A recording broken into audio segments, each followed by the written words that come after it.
ಅಮ್ಮ, ನಿಮ್ಮ ಹತ್ರ ಒಂದು ವಿಷಯ ಹೇಳಬೇಕು. ನಾನು ಒಂದು ಹುಡುಗನ ಇಷ್ಟಪಡ್ತಿದ್ದೀನಿ. ಅವನು ಅಂದ್ರೆ ನನಗೆ ತುಂಬಾನೇ ಇಷ್ಟ. ನನ್ನ ಮದುವೆ ಅಂತ ಆದ್ರೆ ಅವನನ್ನೇ ಮದುವೆ ಆಗೋದು. ಅವ್ರ ಮನೇಲಿ ಕೂಡ ಅವ್ರ ತಾಯಿ ಮದುವೆ ತಯಾರಿ ಮಾಡ್ತಾ ಇದಾರಂತೆ. ನನ್ನ ಬಗ್ಗೆ ಎಲ್ಲಾನು ಹೇಳಿದಾನಂತೆ. ಅವರಿಗೂ ನಾನು ಓಕೆ ಇದ್ದೀನಿ. ಈಗ ನೀವಿಬ್ರು ಒಪ್ಕೊಂಡು ನನ್ನನ್ನ ಅವನಿಗೆ ಮದುವೆ ಮಾಡ್ಕೊಟ್ರೆ ಅಷ್ಟೇ ಸಂತೋಷ. ಏನು ಮದ್ವೆನಾ? ಏನೇ ಮಾತಾಡ್ತಿದ್ಯಾ ನೀನು? ಅಲ್ಲ ಕಣೆ, ಓದ್ಕೋ ಅಂತ ಕಾಲೇಜಿಗೆ ಕಳ್ಸಿದ್ರೆ ನೀನ್ ನೋಡಿದ್ರೆ ಮದುವೆ ಆಗ್ತೀನಿ ಅಂತ ಹೇಳ್ತಿದ್ಯಲ್ಲ. ಅಷ್ಟಕ್ಕೂ ನಿನ್ಗೇನು 18 ವರ್ಷ ಕಣೆ. ಇಷ್ಟು ಬೇಗ ಮದುವೆ ಆಗಿ ಏನ್ ಸಾಧನೆ ಮಾಡ್ಬೇಕು ಅನ್ಕೊಂಡಿದ್ಯಾ? ನೋಡು, ನಾವ್ ಹೇಳ್ದಷ್ಟು ಕೇಳು. ಸುಮ್ನೆ ಹೋಗಿ ಕಾಲೇಜಲ್ಲಿ ಏನ್ ಮಾಡ್ಬೇಕು ಅದನ್ನ ಮಾಡು. ಅದನ್ನ ಬಿಟ್ಟು ಹೀಗ್ ಲವ್ ಅದೆಂತೆಲ್ಲ ಮಾಡಿ ಆಮೇಲೆ ನಿನ್ ಜೀವನನ ಹಾಳು ಮಾಡ್ಕೋಬೇಡ. ಅಯ್ಯೋ, ಸಾಕ್ ಸುಮ್ನೆ ಇರಮ್ಮ. ಯಾವಾಗ ನೋಡಿದ್ರು ಓದು ಓದು ಅಂತ ಹೇಳ್ತಾನೆ ಇರ್ತ್ಯಾ. ಅಷ್ಟಕ್ಕೂ ನಾನು ಅಷ್ಟೆಲ್ಲ ಓದಿ ಏನ್ ಸಾಧನೆ ಮಾಡ್ಬೇಕು ಹೇಳು? ಎಷ್ಟೇ ಓದಿದ್ರು ಕೊನೆಗೆ ಗಂಡನ ಮನೆಗೆ ಹೋಗಿ ಮುಸ್ರೆ ತಿಕ್ಕೋದೆ ತಾನೇ. ಸನ್ನಿಧಿ, ನಿನ್ಗೇನ್ ತಲೆಗಿಲೆ ಕೆಟ್ಟಿದ್ಯಾ ಹೇಗೆ? ಓದೋ ವಯಸ್ಸಲ್ಲಿ ಮಕ್ಕಳು ಓದ್ಬೇಕು. ಅದು ಬಿಟ್ಟು ಇನ್ನು 18 ವಯಸ್ಸಾಗಿದೆ, ಈಗ್ಲೇ ಮದುವೆ ಆಗ್ತೀನಿ ಅಂತಿದ್ಯಲ್ಲ. ನೋಡು, ಸುಮ್ನೆ ನಮ್ಮಿಬ್ರಿಗೆ ಸಿಟ್ಟು ಬರ್ಸ್ಬೇಡ ನೀನು. ಅಮ್ಮ, ನೀನ್ ಏನ್ ಹೇಳಿದ್ರು ಅಷ್ಟೇ. ನಾನಂತೂ ನನ್ನ ನಿರ್ಧಾರನ ಸ್ವಲ್ಪನೂ ಬದಲಾಯಿಸಲ್ಲ. ನನಗೆ ಓದೋದಕ್ಕೆ ಸ್ವಲ್ಪನೂ ಇಷ್ಟ ಇಲ್ಲ. ಅದಕ್ಕೆ ನಾನು ಓದ್ ನಿಲ್ಸಿ ನಾನು ಇಷ್ಟಪಟ್ಟಿರೋ ಹುಡುಗನ ಜೊತೆ ಮದುವೆ ಆಗ್ಬೇಕು ಅನ್ಕೊಂಡಿದೀನಿ. ನಾಳೆನೆ ಅವನು ಅವನ ತಂದೆ ತಾಯಿನ ಕರ್ಕೊಂಡು ಇಲ್ಲಿಗೆ ಬರ್ತಾನೆ. ನೀವು ಕೂಡ ನಾನೆಲ್ಲ ಹೇಳಿದೀನಿ ಅಲ್ವಾ, ಹಾಗಾಗಿ ಈ ಮದ್ವೆಗೆ ಓಕೆ ಅಂತ ಹೇಳಿ. ನೋಡಮ್ಮ, ಆಮೇಲೆ ಮದ್ವೆ ಮಾಡ್ಕೊಡಲ್ಲ, ನಮ್ಗಿಷ್ಟ ಇಲ್ಲ, ಹುಡುಗಿ ಚಿಕ್ಕೋಳು, ಓದ್ಬೇಕು, ಹಾಗೆ ಹೀಗೆ ಅಂತ ಬೇರೆ ಏನಾದ್ರೂ ಆಮೇಲೆ ಪುರಾಣ ಎತ್ಕೊಂಡ್ರೆ ನಾನಂತೂ ಅವನ ಜೊತೆ ಓಡೋಗಿ ಮದ್ವೆ ಆಗ್ತೀನಿ. ಇವಾಗ್ಲೇ ಹೇಳ್ಬಿಟ್ಟಿದೀನಿ. ಇವಳು ಧನರಾಜ್ ಮತ್ತೆ ರೇವತಿ ದಂಪತಿಗಳ ಒಬ್ಳೆ ಮಗಳು ಸನ್ನಿಧಿ. ಇವಳಿಗಿನ್ನು 18 ವರ್ಷ. ಅಷ್ಟರಲ್ಲಿ ತಾನೊಂದು ಹುಡುಗನ ಪ್ರೀತಿ ಮಾಡಿದೀನಿ, ಮುಂದೆ ಓದಲ್ಲ, ಮದುವೆ ಆಗ್ತೀನಿ ಅಂತ ತಂದೆ ತಾಯಿ ಹತ್ರ ಹಠ ಮಾಡ್ತಾ ಇದ್ದಾಳೆ. ಹಾಗಾದ್ರೆ ಸನ್ನಿಧಿ ಜೀವನ ಮುಂದೆ ಏನಾಗುತ್ತೆ ಅನ್ನೋದನ್ನ ನೋಡ್ತಾ ಹೋಗೋಣ. ಮಾರನೇ ದಿನ ಕಾರ್ತಿಕ್ ತನ್ನ ತಾಯಿ ಗಾಯತ್ರಿನ ಕರ್ಕೊಂಡು ಸನ್ನಿಧಿ ಮನೆಗೆ ಬರ್ತಾನೆ. ನೋಡಿ ರೇವತಿ ಅವರೇ, ಮಕ್ಕಳಿಬ್ರು ಒಬ್ರನ್ನೊಬ್ರು ತುಂಬಾನೇ ಇಷ್ಟಪಟ್ಟಿದ್ದಾರೆ. ಹಾಗಾಗಿನೇ ನಾನು ನನ್ನ ಕೋಪ ತಾಪ ಎಲ್ಲಾನು ಬಿಟ್ಟು ಈ ಮದುವೆ ಮಾಡೋ ತಯಾರಿ ಮಾಡಿದ್ದು. ನನ್ನ ಮಗ ಅಂತೂ ಮದುವೆ ಅಂತ ಆದ್ರೆ ನಿಮ್ಮ ಮಗಳನ್ನೇ ಆಗೋದು, ಇಲ್ಲ ಅಂದ್ರೆ ನಾನು ಹಾಗೆ ಇದ್ಬಿಡ್ತೀನಿ ಅಂತ ಹೇಳ್ಬಿಟ್ಟ. ಅಷ್ಟೊಂದು ಇಷ್ಟಪಡುವಾಗ ನಾನು ಇನ್ನೇನು ಹೇಳೋದಕ್ಕಾಗತ್ತೆ ಹೇಳಿ? ಅದಕ್ಕೆ ನೀವು ದೊಡ್ಡ ಮನ್ಸು ಮಾಡಿ ಈ ಮದುವೆಗೆ ಒಪ್ಕೊಳ್ಳಿ. ನಿಮ್ಮ ಹಾಗೆ ನಾವು ಒಂದು ಸ್ವಲ್ಪ ಅನುಕೂಲಸ್ಥೆ. ನೀವು ಬಡತನ ಇದೆ, ನನ್ನ ಮಗಳಿಗೆ ವರದಕ್ಷಿಣೆ ಎಲ್ಲ ಕೊಡಬೇಕು, ಹೇಗೆ ಕೊಡೋದು ಅನ್ನೋದ್ರ ಬಗ್ಗೆ ಎಲ್ಲ ಯೋಚನೆ ಮಾಡಬೇಡಿ. ನಮ್ಮನೇಲಿ ನಾವು ವರದಕ್ಷಿಣೆ ತಗೋಬಾರ್ದು ಅಂತಾನೆ ಯೋಚನೆ ಮಾಡಿದ್ದೀವಿ. ನಿಮಗಿಂತ ನಾವು ತುಂಬಾನೇ ಅನುಕೂಲ ಇದೆ. ಹಾಗಾಗಿ ನಮಗೆ ವರದಕ್ಷಿಣೆ ವೈಡೂರ್ಯ ಏನು ಬೇಡ. ನಿಮ್ಮ ಮಗಳನ್ನ ನಮ್ಮನೆ ಸೊಸೆ ಮಾಡಿಕೊಟ್ರೆ ಅಷ್ಟೇ ಸಾಕು. ಅದು ಅದು ಹಾಗಲ್ಲ ಗಾಯತ್ರಿ ಅವರೇ, ನನ್ನ ಮಗಳಿಗಿನ್ನೂ 18 ವರ್ಷ, ಅವಳಿನ್ನೂ ಚಿಕ್ಕವಳು. ಅವಳಿಗೆ ಈ ಸಂಸಾರ ಜಂಜಾಟ ಇದ್ಯಾವ್ದ್ರ ಬಗ್ಗೆನೂ ಸ್ವಲ್ಪನೂ ತಿಳುವಳಿಕೆ ಇಲ್ಲ. ಹೀಗಿರುವಾಗ ದಿಢೀರಂತ ಮದುವೆ ಆಗಿ ನಿಮ್ಮನೆಗೆ ಬಂದು ಅಲ್ಲೆಲ್ಲ ನಿಭಾಯಿಸೋದು ಕಷ್ಟ ಆಗ್ಬೋದು. ಆಮೇಲೆ ಇದರಿಂದನೇ ಮುಂದೆ ತೊಂದರೆ ಆಗಿ ಅವ್ರ ಸಂಸಾರ ಹಾಳಾಗಬಾರ್ದಲ್ವಾ? ಹಾಗಾಗಿ ಯೋಚನೆ ಮಾಡ್ತಾ ಇದ್ದೀವಿ. ಅಯ್ಯೋ ರೇವತಿ ಅವರೇ, ನೀವು ಅದ್ರ ಬಗ್ಗೆ ಎಲ್ಲ ಯೋಚನೆನೇ ಮಾಡಬೇಡಿ. ನಾನು ನಿಮ್ಮ ಮಗಳನ್ನ ನನ್ನ ಸ್ವಂತ ಮಗಳಾಗೆ ನೋಡ್ಕೊಳ್ತೀನಿ. ನಮ್ಮನೇಲಿ ಯಾವ ತೊಂದರೆನೂ ಆಗಲ್ಲ. ಅವಳ ಹತ್ರ ಜಾಸ್ತಿ ಕೆಲಸನೂ ಮಾಡಿಸಲ್ಲ ನಾನು. ಮೊದಲೇ ಚಿಕ್ಕ ಹುಡುಗಿ ಅಲ್ವಾ, ನನಗೂ ಗೊತ್ತಿದೆ. ಏನೋ ಮಕ್ಕಳಿಬ್ರು ಇಷ್ಟಪಟ್ಟಿದ್ದಾರೆ ಅನ್ನೋ ಕಾರಣಕ್ಕೆ ಬೇಗ ಮದುವೆ ಮಾಡೋಣ ಅಂತ ಅನ್ಕೊಂಡಿದ್ದೀನಿ ಅಷ್ಟೇ. ನೋಡಿ, ನೀವು ಅದ್ರ ಬಗ್ಗೆ ಚಿಂತೆ ಮಾಡಬೇಡಿ. ಧೈರ್ಯವಾಗಿ ನಿಮ್ಮ ಮಗಳನ್ನ ನಮ್ಮನೆ ಸೊಸೆ ಮಾಡಿ ಕಳಿಸ್ಕೊಟ್ರೆ ಸಾಕು. ಮುಂದಿಂದೆಲ್ಲ ನಾನೇ ನೋಡ್ಕೋತೀನಿ. ಅವಳನ್ನ ನನ್ನ ಸ್ವಂತ ಮಗಳ ಹಾಗೆ ನೋಡ್ಕೋತೀನಿ. ಅದು ನೋಡಿ. ಅಯ್ಯೋ ಅತ್ತೆ, ನಮ್ಮ ಅಪ್ಪ ಅಮ್ಮಂಗೂ ಈ ಮದುವೆ ಸಂಪೂರ್ಣವಾಗಿ ಒಪ್ಪಿಗೆ ಇದೆ. ನೀವು ಮುಂದಿನ ತಯಾರಿನ ನೋಡ್ಕೊಳ್ಳಿ. ಹೌದಲ್ವಾ ಅಪ್ಪ? ಹಾ, ಹಾಗಾಯ್ತ್ರಿ ಅವ್ರೆ, ನಮಗೂ ಈ ಮದುವೆ ಒಪ್ಪಿಗೆ ಇದೆ. ಸರಿ, ಹಾಗಾದ್ರೆ ಇನ್ನೇನು, ಎರಡು ಕುಟುಂಬಕ್ಕೂ ಈ ಮದುವೆ ಒಪ್ಪಿಗೆ ಇದೆ ಅಂದ್ರೆ ನಾನು ಇವತ್ತೇ ಹೋಗಿ ಪುರೋಹಿತರ ಹತ್ರ ಯಾವ ದಿನಾಂಕ ಚೆನ್ನಾಗಿದೆ ಅಂತ ನೋಡ್ಬಿಟ್ಟು ಕೇಳ್ಬಿಟ್ಟು ನಿಮಗೆ ಫೋನ್ ಮಾಡ್ತೀನಿ, ಆಯ್ತಾ? ನೀವು ಮದುವೆ ತಯಾರಿನ ಮುಂದುವರಿಸಿ, ನಾವೇನು ಹೊರಡ್ತೀವಿ. ರೀ, ಇದೇನ್ ಮಾಡ್ಬಿಟ್ರಿ ನೀವು? ಮಗಳಿನ್ನೂ ಚಿಕ್ಕವಳು. ಈ ಚಿಕ್ಕ ವಯಸ್ಸಲ್ಲಿ ಅವಳಿಗೆ ಮದುವೆ ಮಾಡ್ಬೇಕಾ ಹೇಳಿ? ಯಾಕ್ರಿ, ನೀವು ಹೇಳ್ಬೇಕಲ್ವಾ, ಅವಳು ಚಿಕ್ಕವಳು, ಇಷ್ಟು ಬೇಗ ಮಾಡಲ್ಲ ನಾವು ಮದುವೆನ ಅಂತ. ರೇವತಿ, ನೀನೇ ಹೇಳ್ದೆ ಅಲ್ವಾ, ನೀನು ಹೇಳಿದಾಗ ಅವ್ರು ಹೇಗೆ ಮಾತಾಡಿದ್ರು ಅನ್ನೋದು ನಿನಗೂ ಗೊತ್ತು. ಹೀಗಿರುವಾಗ ನಾನು ಏನು ಅಂತ ಬಾಯ್ಬಿಟ್ಟು ಹೇಳಿ? ಅಷ್ಟಕ್ಕೂ ನಿನ್ನ ಮಗಳು ನಿನ್ನೆ ಏನು ಹೇಳಿದಾಳೆ ಅನ್ನೋದನ್ನ ಕೇಳಿಸ್ಕೊಂಡಿದ್ಯಾ?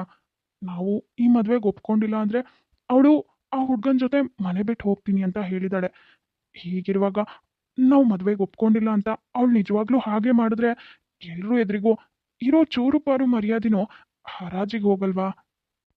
ಅದು ಅಲ್ದೇನೆ ಅವರು ನೋಡೋದಕ್ಕೆ ನಮ್ಗಿಂತಾನು ಅನುಕೂಲಸ್ಥರು ಇದ್ದ ಹಾಗೆ ಇದ್ದಾರೆ. ನಮಗೆ ಮುಂದೆ ನಮ್ಮ ಮಗಳನ್ನ ಓದಿಸೋದಕ್ಕೆ ಕಷ್ಟನೂ ಆಗುತ್ತೆ. ಹೇಗೂ ಮುಂದೆ ಓದಿಸೋದಕ್ಕಾಗಲ್ಲ ಅನ್ನೋ ಕಾರಣಕ್ಕೆ ಅವಳನ್ನ ಮನೇಲೇ ಬಿಟ್ಕೋಬೇಕು.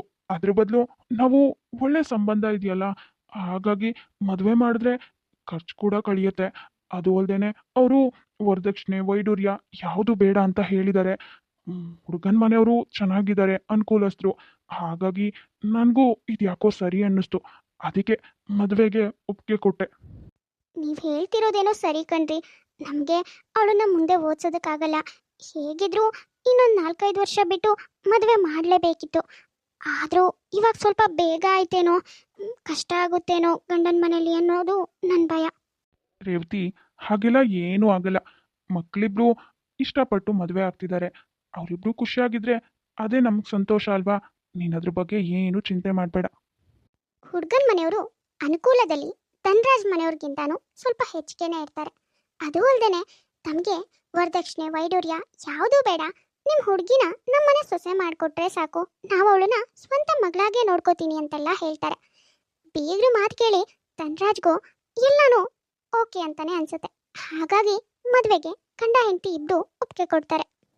ಕೆಲವೇ ದಿನಗಳಲ್ಲಿ ಸನ್ನಿಧಿ ತಾನು ಇಷ್ಟಪಟ್ಟಿರೋ ಹುಡುಗನ ಜೊತೆಗೆ ಮದುವೆ ಕೂಡ ಆಗ್ತಾಳೆ. ಅಯ್ಯೋ ಸನ್ನಿಧಿ, ಇದೇನಮ್ಮ ಇದು, ಇಷ್ಟು ಬೇಗ ಎದ್ದಿದ್ಯಾ? ಯಾಕೆ ಇಷ್ಟು ಬೇಗ ಹೇಳೋದಕ್ಕೆ ಹೋದೆ? ಇನ್ನೊಂದು ಸ್ವಲ್ಪ ಹೊತ್ತು ಮಲಗ್ಬೇಕಲ್ವಾ? ಅದು ಅತ್ತೆ, ನನಗೆ ಮದುವೆ ಆಗಿದೆ ಅಲ್ವಾ, ಹಾಗಾಗಿ ಈ ಮನೆ ಕೆಲಸದಲ್ಲೆಲ್ಲ ಸಹಾಯ ಮಾಡ್ಬೇಕಲ್ವಾ. ನೀವೊಬ್ಬರೇ ಎಷ್ಟು ಅಂತ ಮಾಡ್ತೀರಾ, ಅದಕ್ಕೆ ನಾನು ಒಂದು ಸ್ವಲ್ಪ ಬೇಗ ಎದ್ಬಿಟ್ಟೆ. ನಾನೇನು ಕೆಲಸ ಮಾಡಲಿ? ನೆಲ ಎಲ್ಲ ಗುಡಿಸಿ ಒರೆಸ್ಲಾತೆ? ಅಯ್ಯಯ್ಯೋ ಬೇಡಮ್ಮ ಸನ್ನಿಧಿ, ನೋಡು ಈ ಮನೇಲಿ ಎಲ್ಲ ಕೆಲಸ ಮಾಡೋದಕ್ಕೆ ಅಂತ ನಾನಿದ್ದೀನಲ್ವಾ. ನೀನಿನ್ನೂ ಚಿಕ್ಕವಳು, ಒಂದು ಸ್ವಲ್ಪ ದಿನ ಆರಾಮಾಗಿರು, ಆಮೇಲೆ ನೀನೇ ಎಲ್ಲ ಮಾಡ್ಬೇಕಲ್ವಾ. ನೋಡು ಇವಾಗ ನೀನು ಹೋಗಿ ರೆಸ್ಟ್ ಮಾಡು. ಬೆಳಗ್ಗೆ ಬೇಗನೆ ಎದ್ದಿದ್ಯಾ ನೋಡು, ನಾಳೆಯಿಂದ ಇಷ್ಟು ಬೇಗ ಎಲ್ಲ ಹೇಳ್ಬೇಡ ಆಯ್ತಾ? ಹೋಗಮ್ಮ ಹೋಗು, ನಾನು ಬಿಸಿ ಬಿಸಿಯಾಗಿ ಕಾಫಿ ಮಾಡಿಕೊಂಡು ನಿನ್ನ ಬೆಡ್ರೂಮ್ಗೆ ತಗೊಂಡು ಬಂದು ಕೊಡ್ತೀನಿ ಆಯ್ತಾ? ವಾವ್, ನನಗೆ ಎಷ್ಟು ಒಳ್ಳೆ ಅತ್ತೆ ಸಿಕ್ಕಿದ್ದಾರೆ. ನನ್ನ ಹತ್ರ ಒಂದು ಕೆಲಸ ಮಾಡಿಸೋದಕ್ಕೂ ರೆಡಿನೇ ಇಲ್ಲ. ಯಾವಾಗ ನೋಡಿದ್ರು ರೆಸ್ಟ್ ಮಾಡು, ಕಾಫಿ ಕುಡಿತೀಯಾ, ತಿಂಡಿ ತಿಂತೀಯಾ, ಏನಾದರೂ ಫ್ರೂಟ್ ಸಲಾಡ್ ಮಾಡಿಕೊಡ್ಲಾ ಅಥವಾ ಏನಾದರೂ ನಾನ್ ವೆಜ್ಜಲ್ಲಿ ನಿನಗೆ ಇಷ್ಟ ಆಗಿರೋ ಡಿಶ್ ಮಾಡಿಕೊಡ್ಲಾ ಅಂತ ಕೇಳ್ತಾನೆ ಇರ್ತಾರೆ. ನನಗಂತೂ ಇಲ್ಲಿ ಮಹಾರಾಣಿ ಇದ್ದಾಗಿದ್ದೀನಿ ಅನ್ನಿಸ್ತಿದೆ. ನನ್ನ ಸೊಸೆ ಎಷ್ಟು ಒಳ್ಳೆಯವಳು.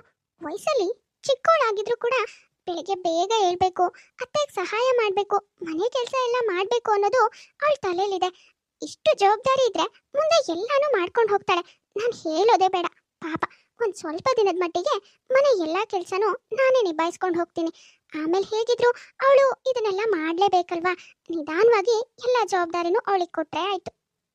ಗಾಯತ್ರಿ ಸೊಸೆ ವಯಸ್ಸಲ್ಲಿ ತುಂಬ ಚಿಕ್ಕವಳು. ಅವಳು ತನ್ನ ಸ್ವಂತ ಮಗಳಿದ್ದಾಗೆ ಅಂತ ಭಾವಿಸಿ ಮನೆ ಯಾವ ಕೆಲಸನೂ ಅವಳಿಗೆ ಜಾಸ್ತಿ ಹೇಳ್ತಾ ಇರಲ್ಲ. ಯಾವಾಗಲೂ ಇವಳೆ ಎಲ್ಲ ಕೆಲಸನೂ ಮಾಡಿ ಅವಳಿಗೆ ಏನು ಬೇಕೋ ಎಲ್ಲನೂ ತಾನೇ ಕೇಳಿ ಮಾಡಿಕೊಡ್ತಾ ಇರ್ತಾಳೆ.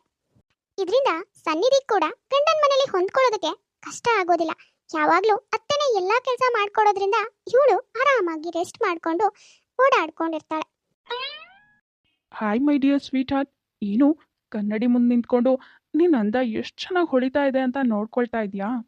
ಬೇಬಿ, ನಿನಗೋಸ್ಕರ ನಾನೊಂದು ಗಿಫ್ಟ್ ತೊಗೊಂಡು ಬಂದಿದ್ದೀನಿ, ತಗೋ. ನನಗೋಸ್ಕರ ಇಷ್ಟು ದೊಡ್ಡ ಗಿಫ್ಟಾ? ಕಾರ್ತಿಕ್, ಏನಿದೆ ಇದರಲ್ಲಿ? ಓಪನ್ ಮಾಡ್ಲಾ? ಬೇಡ ಬೇಡ ಬೇಡ, ಇವಾಗ ಬೇಡ. ಇವಾಗ ನಿನ್ನ ಗಿಫ್ಟ್ ಓಪನ್ ಮಾಡ್ಕೊಂಡು ಕೂತ್ಕೊಂಡ್ರೆ ನಾನು ಯಾರನ್ನು ಮುದ್ದು ಮಾಡಲಿ? ನಾನು ಈ ಗೊಂಬೆನ ಮುದ್ದು ಮಾಡಿ ರೂಮಿಂದ ಹೊರಗೆ ಹೋಗ್ತೀನಿ ಅಲ್ವಾ? ಆಮೇಲೆ ನೀನು ಈ ಗಿಫ್ಟ್ ಬಾಕ್ಸ್ನ ಓಪನ್ ಮಾಡಿಕೊಂಡು ನೋಡ್ಕೊಂಡು ಕೂತ್ಕೋ. ಅಲ್ಲಿವರೆಗೂ ಈ ಗಿಫ್ಟ್ ಬಾಕ್ಸ್ ಮಾತ್ರ ನಮ್ಮಿಂದ ದೂರ ಇರಬೇಕು, ಆಯ್ತಾ? ಅರೆ ಇದೆಲ್ಲ ಮೋಸನಪ್ಪ. ನೀವು ನನಗೋಸ್ಕರ ಗಿಫ್ಟ್ ತಗೊಂಡು ಬಂದು ಇವಾಗ ಗಿಫ್ಟ್ ಓಪನ್ ಮಾಡಬೇಡ ಹಾಗೆ ಹೀಗೆ ಅಂತ ಹೇಳ್ತಿದ್ದೀರಾ. ನಾನು ಆ ಗಿಫ್ಟ್ ನೋಡ್ಬಿಟ್ಟು ಓಪನ್ ಮಾಡಿಲ್ಲ ಅಂದ್ರೆ ನನಗೆ ಬೇಜಾರಾಗಲ್ವಾ? ಅಷ್ಟಿದ್ದವರು ಯಾಕೆ ತಗೊಂಡು ಬರಬೇಕಿತ್ತು, ಆಮೇಲೆ ಕೊಟ್ಟು ಹೋಗ್ಬೇಕಿತ್ತು. ಅಯ್ಯಯ್ಯಯ್ಯೋ, ನನ್ನ ಮುದ್ದು ಅರಗಿಣಿ ಎಷ್ಟು ಬೇಜಾರು ಮಾಡ್ಕೊಂಡಿದ್ದಾಳೆ. ಛೇ ಛೇ ಛೇ, ಜಾಣ ಮರಿ ಅಲ್ವಾ? ಆ ಗಿಫ್ಟ್ ಬಾಕ್ಸ್ ನಿನ್ಗೋಸ್ಕರನೇ ತಂದಿರೋದು. ಅದು ಯಾವಾಗಲೂ ನಿನ್ನ ಹತ್ರನೇ ಇರುತ್ತೆ, ಯಾವಾಗ ಬೇಕಾದರೂ ಓಪನ್ ಮಾಡ್ಬೋದು. ಆದರೆ ನಾನು ಇರ್ತೀನಾ? ಇನ್ನೊಂದು ಸ್ವಲ್ಪ ಹೊತ್ತಿಗೆ ಆಫೀಸಿಗೆ ಹೊರಟೋಗ್ಬಿಡ್ತೀನಿ ಅಲ್ವಾ? ಅದಕ್ಕೆ ಹೇಳ್ತಾ ಇರೋದು, ಈ ಮುದ್ದು ಮರಿನ ನಾನು ಸ್ವಲ್ಪ ಮುದ್ದು ಮಾಡಿಬಿಡ್ತೀನಿ. ಆಮೇಲೆ ನೀನು ಒಬ್ಳೇ ಕುತ್ಕೊಂಡು ಗಿಫ್ಟ್ ಬಾಕ್ಸಲ್ಲಿ ಏನಿದೆ ಅಂತ ನೋಡ್ಬೋದು. ಓಕೆನಾ? ನನ್ನ ಮುದ್ದು ಬಂಗಾರ ಅಲ್ವಾ? ಈ ಮುದ್ದು ಮರಿನ ನೀನು ಸ್ವಲ್ಪ ಮುದ್ದು ಮಾಡಲ್ವಾ? ಕಾರ್ತಿಕ್, ನೀವು ತುಂಬಾ ಪೋಲಿ ಆಗಿದ್ದೀರಾ. ನನ್ಗಂತೂ ತುಂಬಾ ನಾಚಿಕೆ ಆಗ್ತಿದ್ಯಪ್ಪ. ಛೀ, ಹೋಗಿ ಸುಮ್ಮನೆ. ಟೈಮ್ ಆಗ್ತಿದೆ ನಿಮ್ಗೆ. ಏನ್ ಮುದ್ದು ಮಾಡೋದು? ಈ ರಾತ್ರಿ ಪೂರ್ತಿ ಇದೇ ತಾನೇ ಮಾಡೋದು ನೀವು. ಇವಾಗ ಹೋಗಿ, ಆಫೀಸಿಗೆ ಟೈಮ್ ಆಗುತ್ತೆ. ಮತ್ತೆ ಇಷ್ಟು ಮುದ್ದಾಗಿರೋ ಹೆಂಡತಿ ನನ್ನ ಜೊತೆಯಲ್ಲಿದ್ರೆ ನಾನು ನಿನ್ನನ್ನು ಮುದ್ದು ಮಾಡಿದೆ, ಇನ್ನೇನು ಮಾಡಲಿ ಹೇಳು? ನನಗಾದರೂ ಕಂಟ್ರೋಲ್ ಮಾಡ್ಕೊಳ್ಳೋದಕ್ಕಾಗತ್ತಾ? ನನ್ನ ಫೀಲಿಂಗ್ಸ್ ಕಂಟ್ರೋಲೇ ಆಗಲ್ಲ ನೀನು ನನ್ನ ಎದುರಿಗಿದ್ರೆ, ಗೊತ್ತಾ? Love you sweetheart. ಮದುವೆ ಆದ್ಮೇಲೆ ಕಾರ್ತಿಕ್ ಕೂಡ ಸನ್ನಿಧಿನ ತುಂಬಾ ಚೆನ್ನಾಗಿ ನೋಡ್ಕೊಳ್ತಾ ಇರ್ತಾನೆ. ಅವಳಿಗೋಸ್ಕರ ತುಂಬಾನೇ ಸಮಯ ಕಳೀತಾ ಇರ್ತಾನೆ. ಹಾಗಾಗಿ ಸನ್ನಿಧಿಗೆ ಗಂಡನ ಮನೇಲಿ ಯಾವುದೇ ರೀತಿ ತೊಂದರೆ ಆಗ್ದೇನೆ ನೆಮ್ಮದಿಯಾಗಿರ್ತಾಳೆ. ಆದ್ರೆ ಇದೆಲ್ಲಾನು ಸ್ವಲ್ಪ ದಿನಗಳ ಮಟ್ಟಿಗೆ ಮಾತ್ರನೇ ಸೀಮಿತ ಆಗಿರತ್ತೆ. ಯಾಕೆ ಅಂದ್ರೆ ದಿನಗಳು ಕಳೆದಾಗೂ ಮೊದಲೆಲ್ಲ ತಾನು ಆ ಮನೆಗೆ ಹೊಂದ್ಕೊಂಡಿರೋ ಸನ್ನಿಧಿಗೆ ಇವಾಗ ಅವ್ರ ಜೊತೆ ಹೊಂದ್ಕೊಳ್ಳೋದು ಕಷ್ಟ ಆಗ್ತಾ ಇರತ್ತೆ. ಸನ್ನಿಧಿ, ನನ್ಗೆ ಯಾಕೋ ತುಂಬಾ ಅಂದ್ರೆ ತುಂಬಾ ತಲೆ ನೋಯ್ತಾ ಇದೆ. ಹಾಗೆ ಕಾಲು ಕೈ ಸೊಂಟ ಎಲ್ಲಾನು ಸೆಳಿತಾ ಇದೆ ಕಣಮ್ಮ. ಒಂದ್ ಸ್ವಲ್ಪ ಎಣ್ಣೆ ಹಚ್ಚಿ ಮಸಾಜ್ ಮಾಡ್ತೀಯಾ? ಏನು? ನಾನಾ? ನೋನು ಇಲ್ಲ ಅತ್ತೆ, ನಾನು ಟಿವಿ ನೋಡ್ತಾ ಇದ್ದೀನಿ. ಅಪ್ಪು ಸರ್ ಮಿಲನ ಮೂವಿ ಕೊಟ್ಟಿದ್ದಾನೆ. ನನಗಂತೂ ಆ ಮೂವಿ ಎಷ್ಟು ಸರಿ ನೋಡಿದ್ರು ಬೇಜಾರೇ ಆಗಲ್ಲ. ಇವಾಗ ತಾನೇ ಸ್ಟಾರ್ಟ್ ಆಗಿದೆ. ನನಗೆ ಸದ್ಯಕ್ಕಂತೂ ನಿಮ್ಗೆ ಏನು ಮಾಡ್ಕೊಳ್ಳೋದಕ್ಕಾಗಲ್ಲ. ನೋಡಿ, ನೀವೇ ಹೋಗಿ ಒಂದ್ ಸ್ವಲ್ಪ ನಿಮ್ಮ ಕೈಯಲ್ಲಿ ಎಣ್ಣೆ ತಗೊಂಡು ಕಾಲಿಗೆ ಸ್ವಲ್ಪ ಮಸಾಜ್ ಮಾಡ್ಕೊಳ್ಳಿ, ಹಾಗೆ ತಲೆಗೆ ಸ್ವಲ್ಪ ಮಸಾಜ್ ಮಾಡ್ಕೊಳ್ಳಿ. ಹಾಗೆ ನಿದ್ದೆ ಬರುತ್ತೆ. ನೀವು ನನಗೆ ಡಿಸ್ಟರ್ಬ್ ಮಾಡಬೇಡಿ. ಇದೇನಮ್ಮ ಸನ್ನಿಧಿ, ನನ್ನ ತಲೆನೋವು ಕೈ ಕಾಲೆಲ್ಲ ನೋವು ಅಂತ ಹೇಳ್ತಾ ಇದ್ದೀನಿ. ನೀನ್ ನೋಡಿದ್ರೆ ಮೂವಿ ನೋಡೋದೇ ಹೆಚ್ಚು ಅನ್ನೋ ಹಾಗೆ ಮಾತಾಡ್ತಿದ್ಯಲ್ಲ. ನೋಡು, ಹೇಗೋ ಬೆಳಗ್ಗೆಯಿಂದ ಸಂಜೆವರೆಗೂ ನೀನ್ ಯಾವ ಕೆಲಸನೂ ಮಾಡಲ್ಲ, ಬರೀ ಟಿವಿ ನೋಡೋದು, ಮೊಬೈಲ್ ಒತ್ತೋದು ಇದೇ ತಾನೇ. ಹೀಗಿರುವಾಗ ಈ ಚಿಕ್ಕ ಪುಟ್ಟ ನಾನು ಕೆಲಸ ಹೇಳೋದನ್ನು ಮಾಡೋದಕ್ಕಾಗಲ್ವಾ? ನೋಡು, ಬೇಗ ಬಂದು ಒಂದ್ ಸ್ವಲ್ಪ ನನಗೆ ಕಾಲಿಗೆ ಎಣ್ಣೆ ಹಚ್ಕೊಡು ಬಾ. ನೋಡಿ ಅತ್ತೆ, ಈ ಮನೆಗೆ ನಾನೇನ್ ಕೆಲ್ಸದಾಳಾಗಿ ಬಂದಿಲ್ಲ, ನಿಮ್ ಮಗನ್ ಹೆಂಡತಿ ಆಗಿ ಬಂದಿರೋದು. ನಿಮ್ ಮಗನ್ ಜವಾಬ್ದಾರಿ ಮನೆ ನಂದು. ಅದು ಬಿಟ್ಟು ನಿಮ್ಗೆ ಏನೇನ್ ಮಾಡ್ಬೇಕು ಸೇವೆನ ಎಲ್ಲಾನು ನನ್ನ ಹತ್ರನೇ ಮಾಡ್ಸೋದಕ್ ಬರ್ಬೇಡಿ.